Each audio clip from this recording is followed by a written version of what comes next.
우리에게 주시는 하나님의 말씀은 사무엘상 4장 1절로 11절의 말씀입니다. 사무엘상 4장 1절로 11절의 말씀입니다.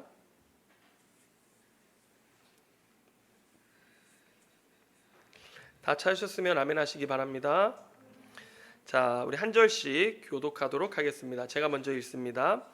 사무엘의 말이 온 이스라엘에 전파되니라. 이스라엘은 나가서 블레셋 사람들과 싸우려고 에벤에셀 곁에 진치고 블레셋 사람들은 아벡에 진쳤더니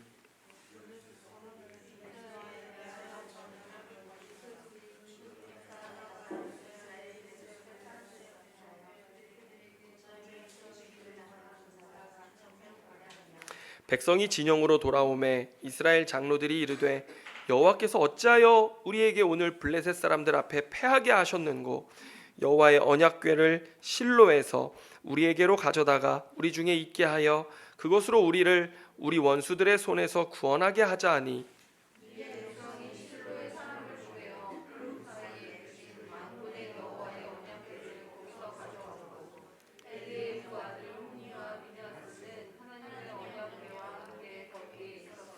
여호와의 언약궤가 진영에 들어올 때에 온 이스라엘이 큰 소리로 외치매 땅이 울린지라.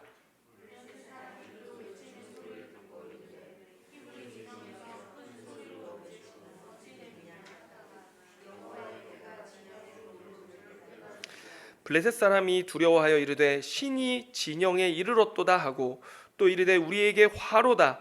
전날에는 이런 일이 없었도다.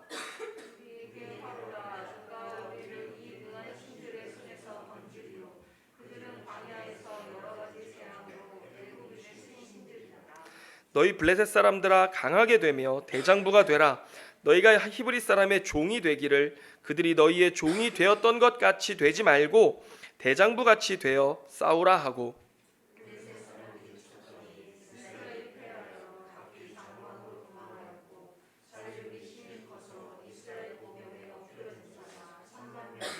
다 같이 읽습니다. 하나님의 궤는 빼앗겼고 엘리의 두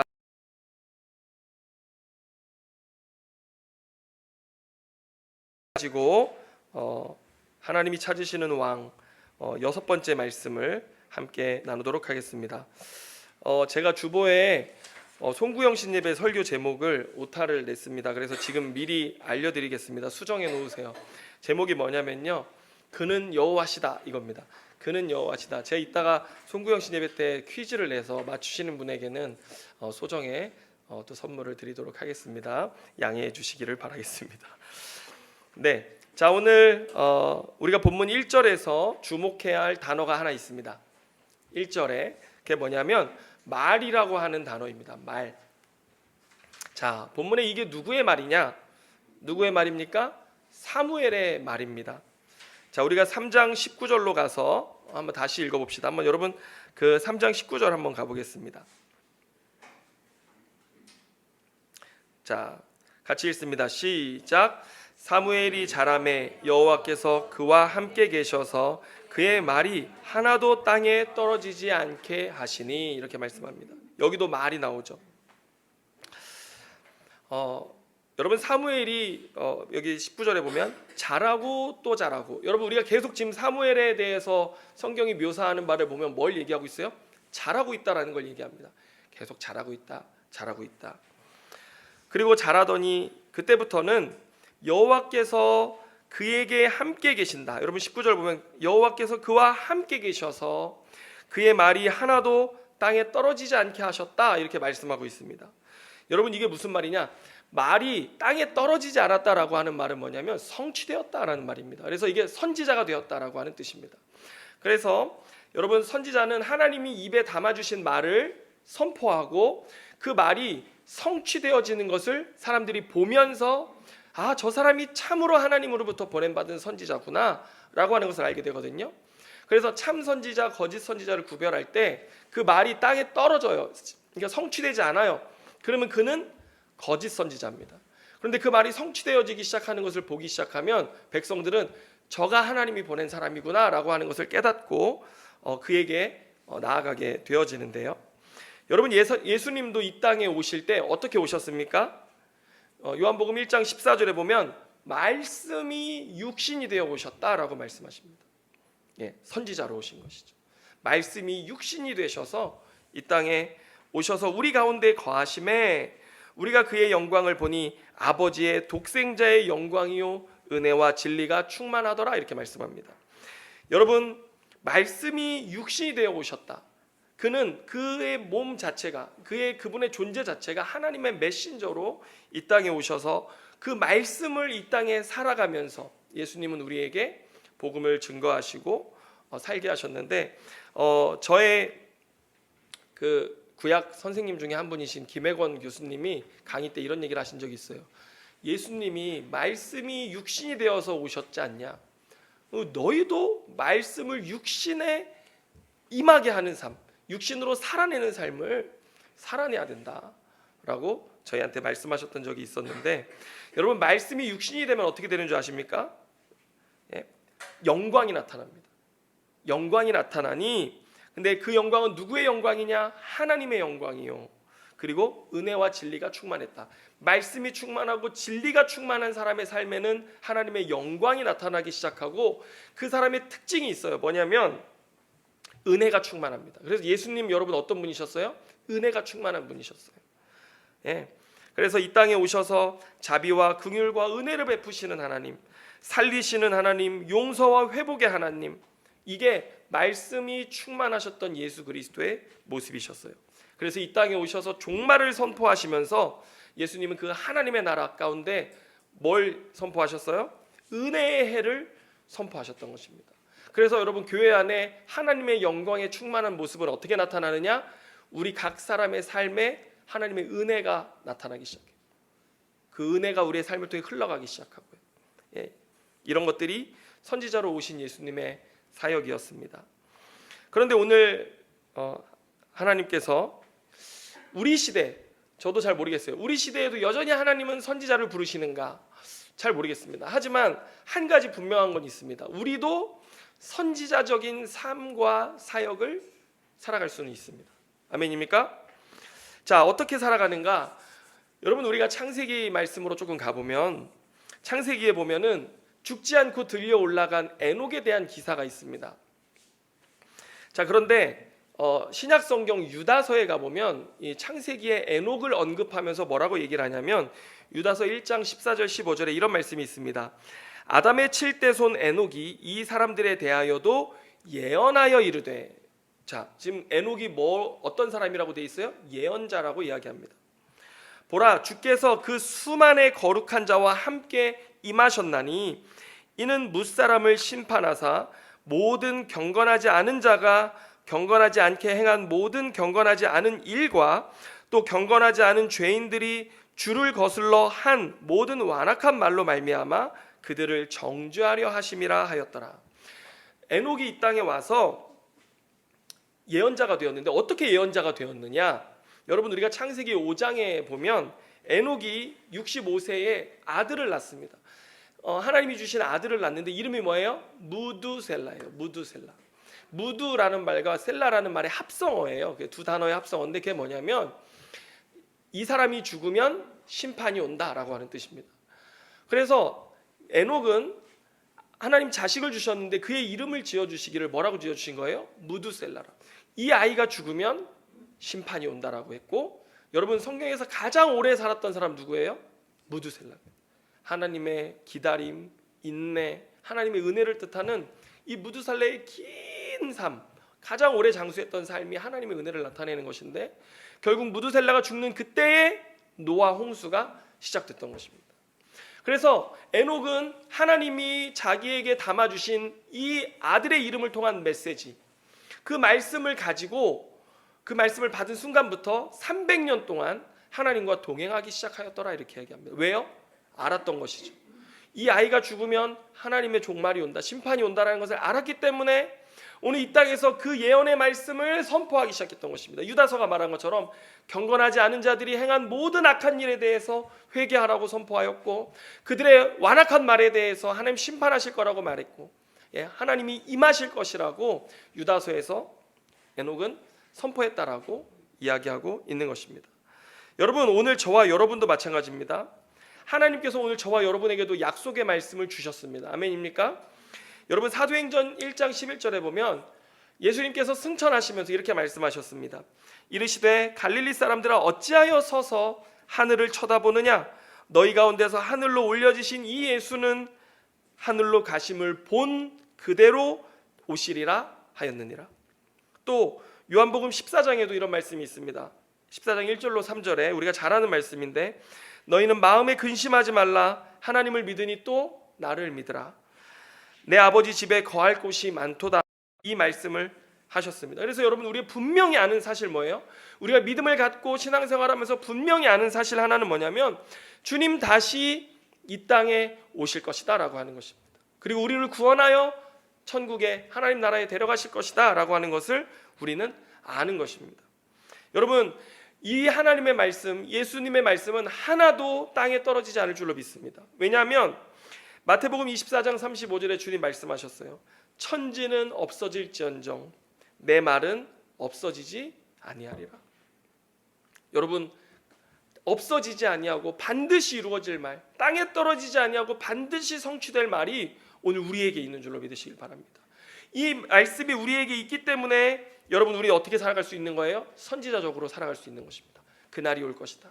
하나님 오실 것이다. 그날을 기다리면서 우리는 이 땅에서 어떻게 살아가야 돼요? 그날에 대해서 선포하고, 그죠? 그날이 올 것, 그분이 오실 것이다. 그분이 이 땅을 회복하실 것이다.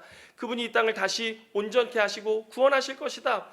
선포하면서 이 땅에서 우리는 그런 삶을 살아가기 시작할 때 우리의 삶에 어떤 일이 일어나는 거예요? 선지자적 삶이 가능하게 되어진다라고 하는 것입니다. 예수님 말씀하셨어요. 마태복음 24장 44절에 이러므로 너희도 준비하고 있으라. 생각하지 않은 때에 인자가 오시리라. 이렇게 말씀하셨어요. 여러분, 주님 언제 오실지, 우리 오신다는 것 약속에 대해서는 분명히 압니다. 하지만 그분이 언제 어느 시에 올지는 몰라요. 그렇기 때문에 우리 어떻게 살아야 돼요? 준비하고 있어라. 어떻게 준비합니까? 하루하루 오늘을 살 때 오늘 주님이 오실까? 내일 또 주님이 오실까? 여러분, 우리 그 믿음의 선배들이 자주 불렀던 주님 고대가라고 하는 찬양에는요, 주님 문지방에 바람만 휙 불어도 주님 오시려나. 예? 계속해서 주님 언제 오실지에 대한 고대함으로 하루하루 살았던, 준비하며 살았던 그들의 신앙을 볼 수 있는데, 여러분, 우리가 이렇게 급진적인 삶, 하루하루 종말을 준비하는 삶을 살아가야 한다라고 오늘 주님은 우리에게 말씀하시는 것입니다. 자, 다시 오늘 본문으로 돌아와 보면 여러분 19절 다시 보면 여러분, 우리는 이와 같은 선지자적인 삶과 사역을 하루아침에 시작할 수 없습니다. 사무엘 어떻게 했어요?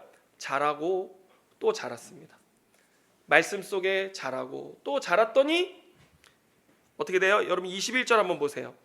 같이 읽습니다. 시작. 여호와께서 실로에서 다시 나타나시되 여호와께서 실로에서 여호와의 말씀으로 사무엘에게 자기를 나타내시니라.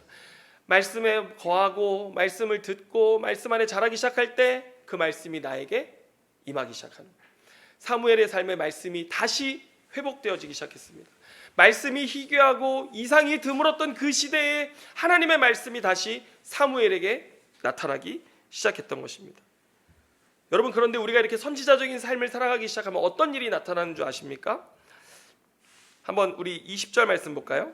같이 읽습니다. 시작. 단에서부터 브엘세바까지 온 이스라엘이 사무엘은 여호와의 선지자로 세우심을 입은 줄 알았더라. 여러분, 단 하면요, 이스라엘이 이렇게 길쭉한데 단은 맨 꼭대기, 브엘세바는 제일 밑에 있습니다. 그러니까 전체를 뜻하는 거예요. 온 이스라엘이 어떻게 알기 시작했어요? 사무엘이 여호와의 선지자로 세우심을 입은 줄 알았더라, 이렇게 말합니다. 여러분, 우리의 삶에 선지자적 삶이 시작되기 시작하면 누가 알아요? 사람들이 알아요. 주변에 있는 사람들이 알기 시작합니다. 여러분, 이걸 뭐라고 하냐면 영성이라고 이야기합니다. 여러분, 제가 4학년 때 대학 생활하면서 다 뭐 기숙사에 살고 자취하는데 저는 맨날 집을 왔다 갔다 하니까 너무 싫은 거예요. 밤 10시고 11시고 형들하고 교제하다가 헤어지려니까 형들은 또 뭐 치킨 먹네, 뭐 야식 먹네 이러고 가는데 전 집에 가야 되잖아요. 너무 아쉬워서 부모님을 쫄라서 자취를 하겠다. 그래서 자취방이 여기 은행나무 바로 밑에 그 배동교에 꺾으면 있는 집이 그 자취방 지하 반지하예요. 반지하. 남자 5명에서 살기를 시작했는데 얼마나 좋았는지. 그런데 저희 방 제일 나이 많은 한 선배가 여자친구를 사귀기 시작했어요. 우리 선교단체에는 원칙적으로 이 SR 스페셜 릴레이션십이 금지되어 있습니다. 이성교제를 모든 선교단체에서는 금지해요. 대학 생활 동안에는. 그런데 리더끼리 사귄 거예요. 이 선배 리더랑 다른 여자 리더랑. 그러다가 지도 간사님께 걸린 거예요. 걸려가지고 뭐 무지하게 혼나고 헤어지게 하거든요. 딱 헤어지게 해가지고 하니까 이 선배가 너무 상처가 커가지고 뭐 완전 좌절하고 낙심해가지고 자취방 오면 우리 동생들이 다 뭐 했을까요? 형 괜찮어 막 위로하고 막 기분 풀어주려고 노력했는데 안 풀리는 거예요. 그런데 이 선배가 그렇게 다운돼 있다가 갑자기 어느 날 새벽에 아침 6시에 일어나서 기타를 치면서 찬양하고 기도하고 막 말씀을 묵상하기 시작하는 거예요. 매일. 그래가지고 시끄러워 죽겠는데 제가 힘들더니 왜 저러나 매일 아침마다 찬양하고 기타 치고 뭐 묵상을 하는 거예요. 그런데 어느 날 이 선배의 삶이 달라지기 시작했습니다. 자신의 삶의 이별의 아픔 온데간데 없어지고요. 그 사람의 삶의 태도와 자세가 달라지기 시작하는데 이 영성이 생겨나기 시작하는 거예요. 그 고난과 아픔 때문에 영성이 생겨나면서 나중에 이 선배가 어떻게 됐냐면 뭐 이성의 문제는 다 이겨냈고 물론 아픔은 있겠죠. 하지만 이겨내고 선교단체에서 아침마다 찬양하며 하나님 앞에 나아갔던 그 영성 때문에 우리 뭐 철야 기도 모임 같은 데 있으면 찬양을 인도하고 또 중보 기도 모임 있으면 거기서 중보 기도를 인도하고 큐티 모임 있으면 큐티 모임을 인도하는 영적인 리더로 세워져 가기 시작했던 거예요. 누가 알아요? 그 비밀을? 동생들은 아는 거예요. 자취하는 동생들은. 형이 그날 이후로 그 고난의 시간, 아픔의 시간을 그렇게 보내기 시작하더니 달라지는 거예요. 여러분, 우리의 삶에 영성이 생겨나기 시작하는 거예요. 하나님 앞에 선지자적인 삶을 살기 시작할 때 누가 제일 먼저 알아요? 우리 엄마가 제일 먼저 알아요. 가족이 제일 먼저 알아요. 여러분 올 한 해 여러분 살아가면서 삶에 어려운 문제들 많으셨잖아요. 뭐 문제 가운데 나아가기 시작하고 말씀 앞에 나아가기 시작하고 그 영성을 기르는 시간으로 그 시간을 우리가 이겨내기 시작했는가? 다른 것이죠. 예. 여러분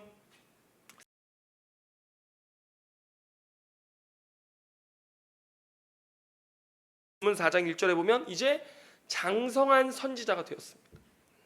그래서 그의 영향력이 어떻게 나타나기 시작했냐면 사무엘의 말이 온 이스라엘에 전파되니라. 이제 그의 하고 다스리는 하나님의 통치로 나타나기 시작했다라고 하는 것입니다. 여러분 오늘 우리 교회 가운데 이 일들이 있기를 원합니다. 여러분 각 사람 한 사람의 삶이 말씀 속에 변화되어지기 시작하고 그 변화되면 알잖아요.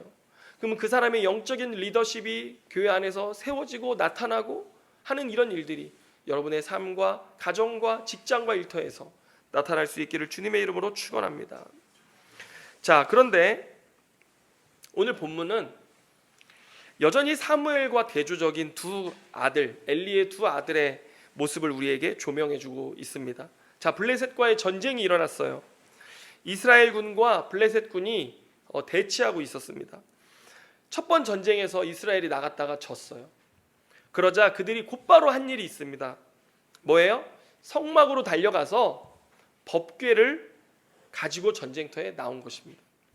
여러분 3절 말씀 한번 읽어보도록 하겠습니다. 같이 읽습니다. 시작. 백성이 진영으로 돌아오매 이스라엘 장로들이 이르되 여호와께서 어찌하여 우리에게 오늘 블레셋 사람들 앞에 패하게 하셨는고 여호와의 언약궤를 실로에서 우리에게로 가져다가 우리 중에 있게 하여 그것으로 우리를 우리 원수들의 손에서 구원하게 하자 하니. 여러분 진영 안으로 하나님의 법궤가 들려오자 막 군사들이 소리를 지르기 시작했습니다. 여기 본문에 보면 땅이 울릴 정도였다라고 막 함성과 막 외침이 있었던 것이죠. 이 언약궤에 대한 기대가 굉장했던 것입니다. 그런데 오늘 이 장면에서 크게 잘못된 것이 하나가 있습니다. 그게 뭘까요? 궤를 자기들의 목적을 위해 꺼내 갔다라고 하는 것입니다. 언약궤를 자신들의 목적을 위해서 가져간 것이죠. 여러분, 우리가 여기서 발견하는 그 홈리와 비느하스로 대표되는 모든 이스라엘 백성의 문제가 하나로 딱 정리가 되는데, 그게 뭐냐면 그들은 자신들의 목적을 위해 하나님을 우상화했다는 우가 있어요. 그게 뭐냐면 하나님을 끌어다가 나를 위한 어떤 주술적 능력으로 여기는 것입니다. 이 하나님의 법궤, 언약궤라고 하는 것, 그 안에는 그런데 여러분, 이 세 가지가 의미하는 게 있어요. 뭐냐면 이스라엘 역사 속에 하나님이 그 백성들에게 자기를 어떻게 계시하셨는지를 의미하는 물건들이에요. 여러분, 율법 돌파는 무엇입니까? 하나님의 언약 백성으로서 하나님과 우리의 관계를 뜻하는 거예요. 그리고 만나 항아리 뭐예요? 우리가 배고플 때 하나님 우리를 돌보셨다라고 하는 역사적인 기억입니다.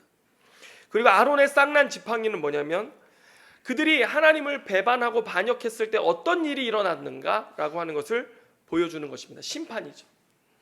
그래서 이 세 가지를 통해서 백성들은 뭘 알았어요? 언약궤 안에 있는 그 세 가지를 통해서 하나님과의 관계 속에 하나님이 어떻게 우리를 돌보시는 분이신지를 그들은 알았던 것입니다.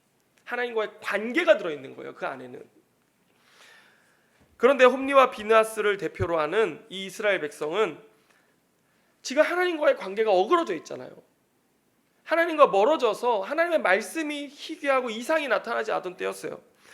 그런데 그 관계를 바로 세우기는커녕 뭐 하기 시작했어요? 패배한 전쟁의 결과를 뒤집기 위해서 승리를 위한 방법, 도구, 내 삶의 성공을 위한 방법과 도구로 그 언약궤를 우상처럼 사용한 것입니다. 여러분, 우리도 하나님께 도움을 구하기 전에 뭘 해야 돼요? 하나님과의 관계를 회복하는 것이 중요합니다. 그분과의 관계가 회복되면 그분은 언약대로 우리를 돌보시고 우리를 구원하실 것입니다. 오늘 우리가 찬양한 것처럼 우리의 신음에도 응답하시는 하나님, 관계가 온전하면 우리의 신음에도 하나님 즉각 나타나셔서 우리를 돌보시는 분이에요. 우리가 구하지 않아도, 우리가 무엇을 먹을까, 무엇을 입을까 구하지 않아도 주님 백합화를 돌보시고 하늘에 나는 새를 먹이시는 것처럼 우리를 먹이시는 하나님이라고 말씀하시는 것.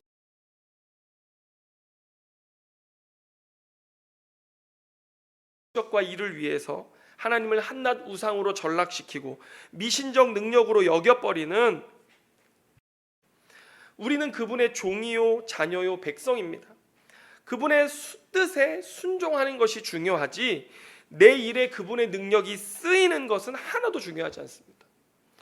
여러분, 이 일 저 일에 하나님 막 가져다 쓰려고 하지 마세요. 먼저 그의 나라와 그의 의를 구하라고 주님 말씀하셨습니다. 여러분, 그의 나라, 그의 의 무엇입니까? 너희는 먼저 그의 나라와 그의 의를 구하라. 그리하면 이 모든 것으로 너희에게 더하시리라 할 때 성도들의 초점은 어디가 있냐면요, 이 모든 것에 가 있어요. 먼저 그의 나라와 그의 의를 구하는 것이 무엇인지에 대해서는 관심이 없습니다. 그게 뭐예요? 하나님의 나라, 하나님의 의는 그분의 통치입니다. 그분이 내 삶의 왕 되시는 것, 주인 되시는 것, 하나님 내 삶의 왕으로 모시고 내가 그 뜻 가운데 순종하기를 결단하는 것, 그러면 하나님 모든 것 주신다라고 말씀하시는 것입니다. 여러분, 올 한 해 마지막 이 시간에 우리가 해야 할 일이 한 가지 있다면 그것은 바로 하나님과의 언약 관계를 갱신하는 것입니다. 여러분, 이 송구영신 예배 어떤 시간인가? 우리가 많은 행사들 하지만 하나님과의 언약 관계를 갱신하는 이 반복되는 시간 속에서 하나님과의 언약 관계를 갱신하는 것이죠. 여러분, 이스라엘 백성들 절기가 있어요. 이 반복되는 시간의 절기 속에서 그들은 어떻게 했어요? 하나님과의 언약 관계를 늘 갱신하는 시점으로 그 시간들을 사용했습니다. 우리가 이 송구영신 예배 연말에 다른 어떤 많은 일들보다, 행사보다 우리가 해야 될 거 있다면 하나님과의 관계를 갱신하는 것, 그것이 우리가 해야 할 것입니다. 여러분, 하나님의 은총을 구하고 하나님의 긍휼을 구하십시오. 우리가 시끄럽게 이 연말을 보내기보다 잠잠히 하나님과의 관계 가운데 좀 집중하고 그 관계를 회복하기 위해서 나 자신을 돌아보고 회개하는 것, 이것이 우리가 해야 할 가장 중요한 일일 것입니다. 여러분, 오늘 사무엘처럼 주님, 제가 주님의 말씀 안에 머물겠습니다. 주님의 말씀 안에 자라겠습니다. 주님의 말씀이 반드시 이루어질 것을 믿음으로 내 삶의 행실과 내 입술의 고백을 통해서 다시 오실 하나님 아버지의 뜻을 행하는 삶 살아가겠습니다. 다시 고백하고 결단하십시오. 엘리 제사장처럼 어두워진 눈과 귀와 온갖 세상의 죄악과 쾌락의 군더더기로 살찌워진 내 삶을 다시 보고 듣고 순종할 수 있는 삶으로 변화시켜 나가야 합니다. 주님, 그거 원하세요. 오늘 우리가 사무엘처럼 선지자적인 삶과 사명을 감당하고 우리 입에 주신 하나님의 말씀으로 다시 세상이 다스려지는 것. 여러분, 하나님의 말씀이 그 입에 있는 사람들은요, 세상을 다스릴 수 있습니다. 세상의 방식, 세상의 논리, 세상이 우리에게 요구하는 것 앞에서 우리는 하나님의 말씀을 당당하게 이야기할 수 있습니다. 세상이 그렇게 돌아가는 것 같지만 아니다. 세상 하나님이 이렇게 다스리신다라고 말할 수 있는 영적인 리더가 될 수 있는 것인데, 여러분, 그런 삶 하나님 우리에게 원하시는 삶인 것이죠. 그러나 우리가 종교적으로 하나님을 우상화하고 미신적인 힘으로 전락시킨 그런 이스라엘 백성들의 결말 어떻게 되었습니까? 우리가 4장 10절로 11절의 말씀 한번 보겠습니다. 같이 한번 읽습니다. 시작.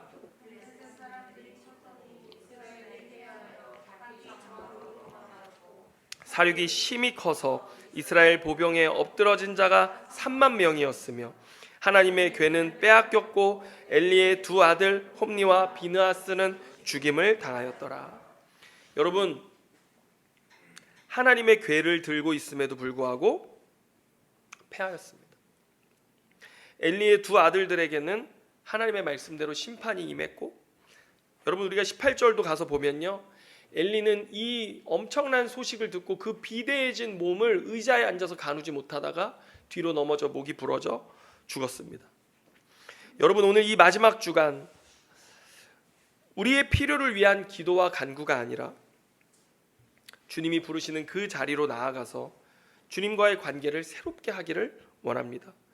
주님을 내 삶의 왕 되신 보좌에 높이 올려드리고 주님이 우리를 자녀로 종으로 부르신 그 은혜를 감사하고, 주님이 내 삶에 주님과 구원자가 되실 때, 우리가 그 말씀 안에 거하기 시작할 때 주님 우리의 삶의 모든 것을 더해 줄 것이라는 이 말씀을 믿음으로, 여러분, 우리가 주님 앞에 새로운 관계의 갱신이 있는 오늘 이 시간 되기를 주님의 이름으로 축원합니다. 우리 같이 기도하도록 하겠습니다. 하나님 아버지, 감사합니다.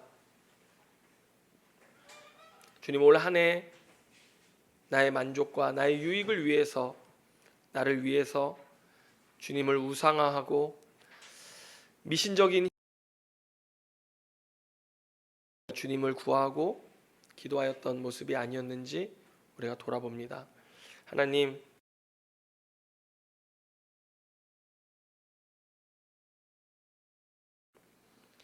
우리의 관심은 늘 주님을 사용하는 데 있었습니다. 주님, 이러한 우리의 죄를 용서하여 주시고, 주님, 우리가 주님과의 관계 가운데 다시 돌아가기를 원합니다. 다시 우리에게 말씀하기 원하시고 우리에게 다시 하나님의 말씀의 통치를 드러내기 원하시는 그 주님의 뜻 앞에 서기를 원합니다. 주님, 우리가 선지자적인 삶으로 서길 원하시는데, 주님, 우리가 다시 하나님의 말씀을 가진 영적 리더로, 영성이 있는 자로 우리가 주님 앞에 서기를 원하오니 주여 우리를 새롭게 하여 주옵소서. 우리를 용서하시고 다시 주님과의 관계가 올바로 세워진 우리의 삶 속에 주여 모든 것 더하여 주실 줄로 믿습니다. 그 은혜를 감사하고 찬양하오며 예수 그리스도의 이름으로 기도드립니다. 아멘.